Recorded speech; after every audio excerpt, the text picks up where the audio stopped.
So, you want to build your own custom one-shot campaign, and you want it to be amazing, but you don't know where to start. Or you've already tried to run a one-shot campaign and it ended in disaster. Not to worry. After you finish this video, you'll have all the tools that you need to run a successful one-shot campaign. My name is Tom Tobar, and welcome to Behind the Screen, a Game Master's Guide. This is a show where I take you behind my Game Master screen, and I share some of my favorite tips, some tricks, some tools, and some toys that I'm using to become a better Game Master. In our last episode, we formulated a homebrew campaign idea together. Now it is time for us to take what we worked on in that video and conform it to fit into a one-shot campaign. If you've not already seen our previous episode, it is essential that you go back and watch it before continuing. If you're all caught up, then let's go ahead and get ourselves started.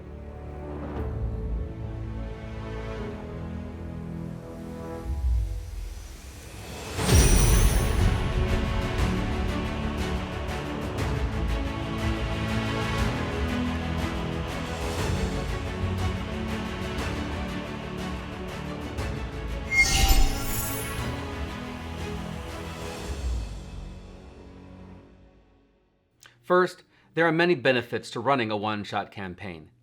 Because they're run in a single session, it's easier to get players to commit to them. It's also a great way to introduce new players to the game, and let experienced players try out new character ideas. For game masters, it's a safe place to try out different game mechanics, maybe even a new system, or even a story idea that you want to make into a longer campaign. A common misconception is that because one-shot campaigns are much shorter, it means they must be easier to plan for. This could not be further from the truth. If anything, creating a successful one-shot campaign can be even more challenging than writing a year-long epic campaign.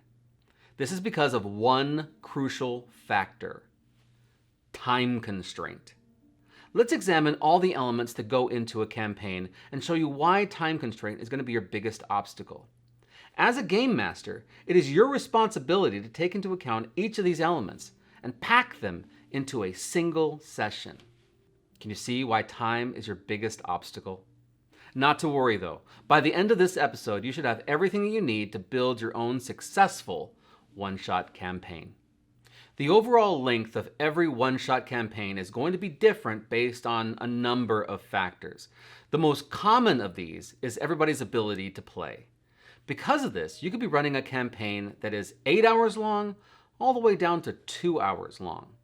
For today, we're going to plan out a campaign together that's about 4 hours long, as that seems to be the most common length of a session. Just like before, I'll continue to work on my pirate campaign so you can see what choices that I make. In order to calculate how much time a campaign should take to complete, we need to have a measurement tool. Here are the tools that I use to calculate game time. Every interaction in a campaign can be broken down into 3 different categories, or encounters. That's combat, social, and exploration. Each of these encounters has a difficulty level assigned to them as well. I'm going to call these easy, medium, and hard. As a game master, we're going to use these terms and levels in order to calculate game time. I'm going to say that an easy encounter is going to take about 25 minutes to complete. Every level up from this point will be an additional 15 minutes.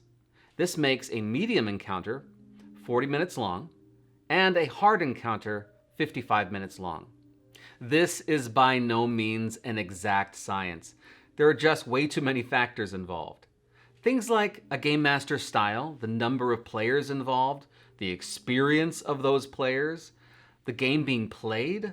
All these things can have a dramatic impact on the time it takes to complete each of these encounter types.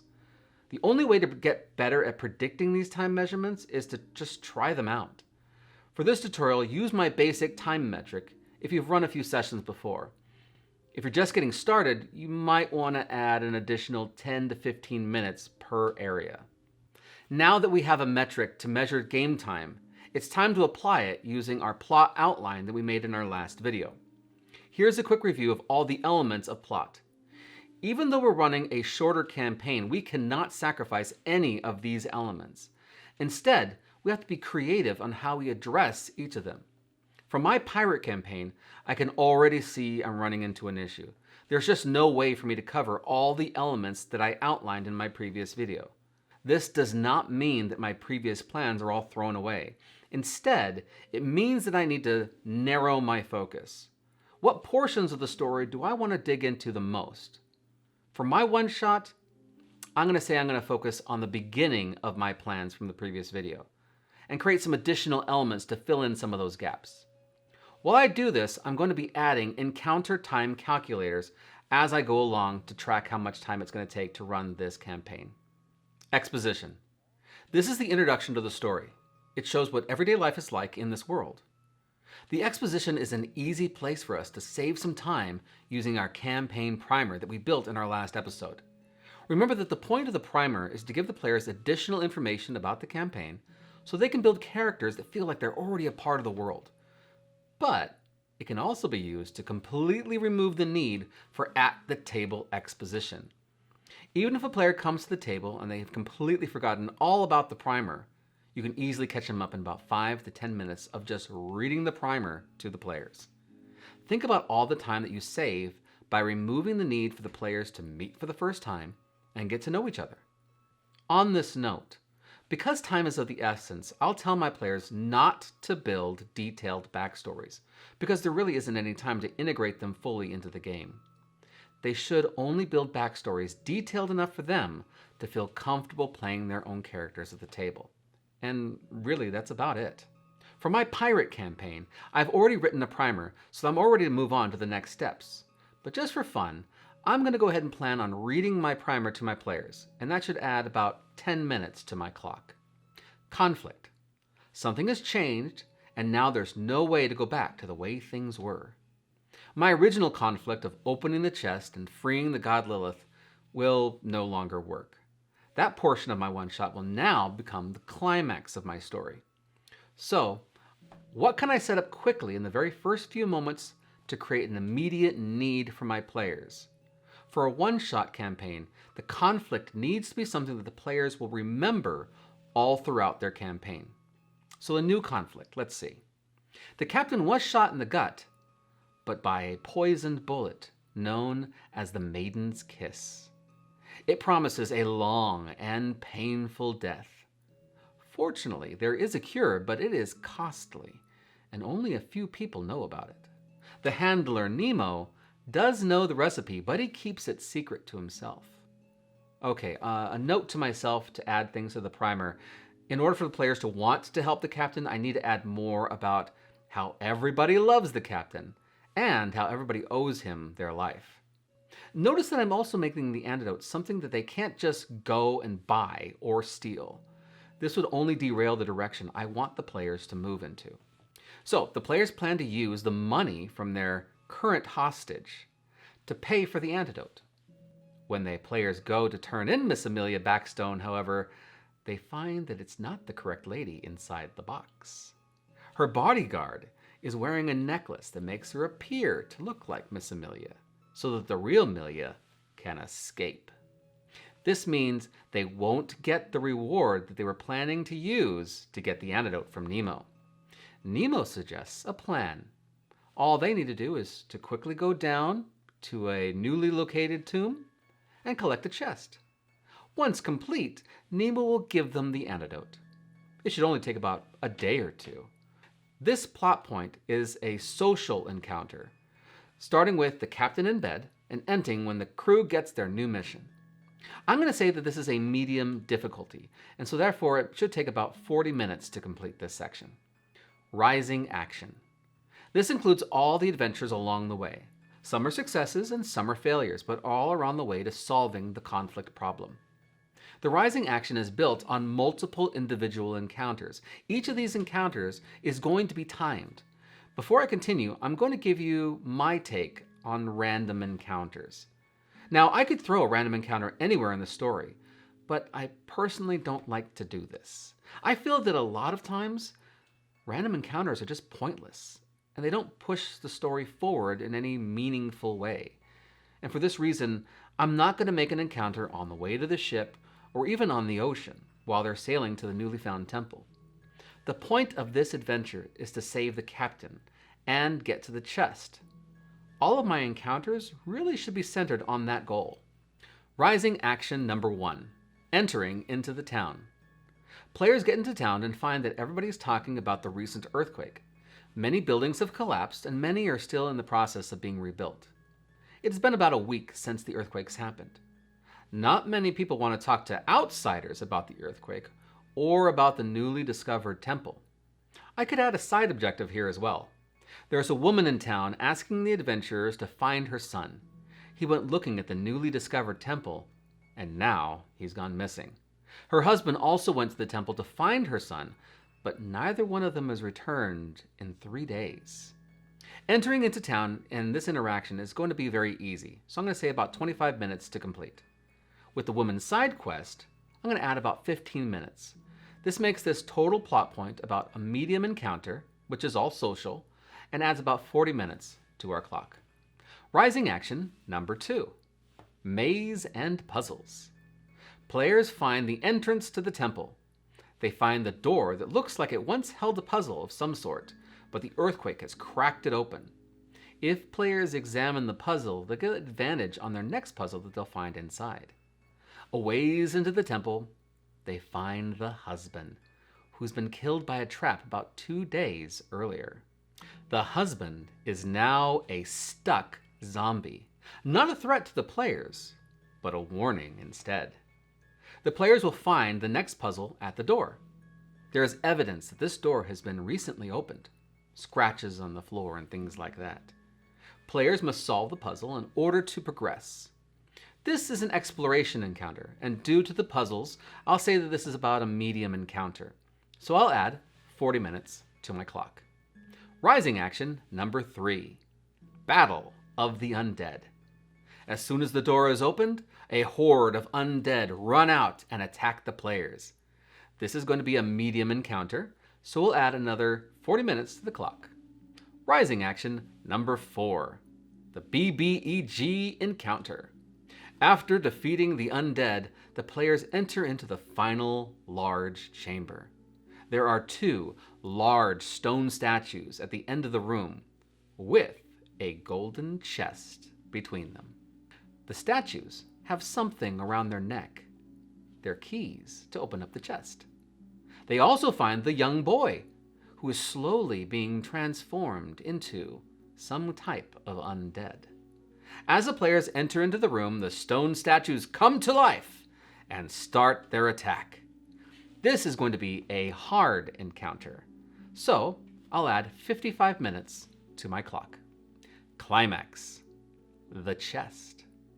Everything can be solved or lost in this one moment, but it must match the conflict. The stone statues all destroyed, the heroes watch in horror as they slowly start to put themselves back together once again.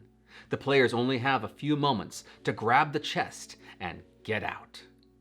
The players can't take the chest because it's been welded to the floor.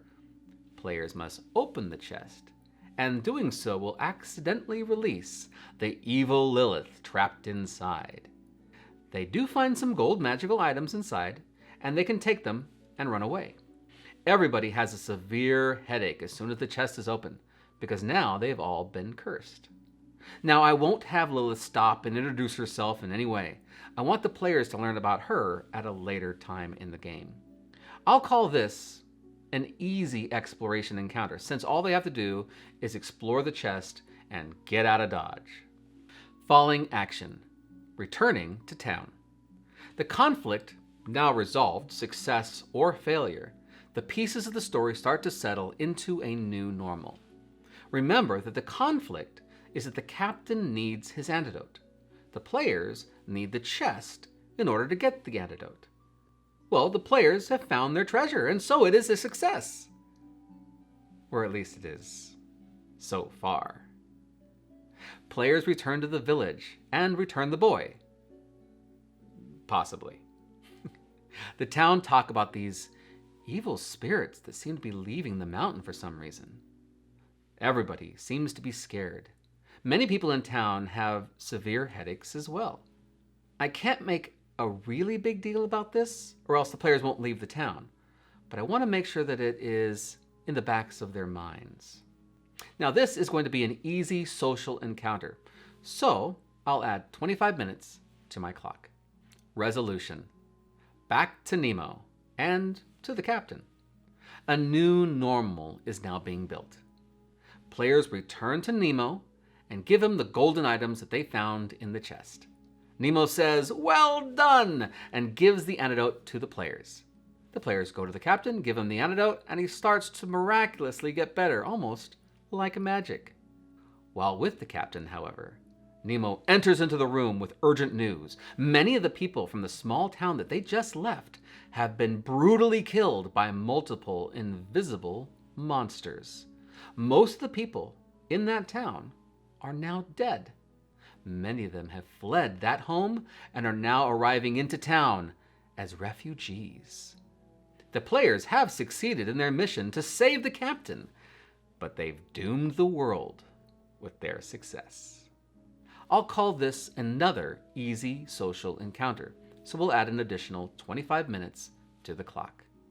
All right, I think we have a good plan for my one-shot. If you're planning out your own one-shot, this would be a great time for you to use your plot outline and these time frames just like I did to start calculating how long your campaign is going to last.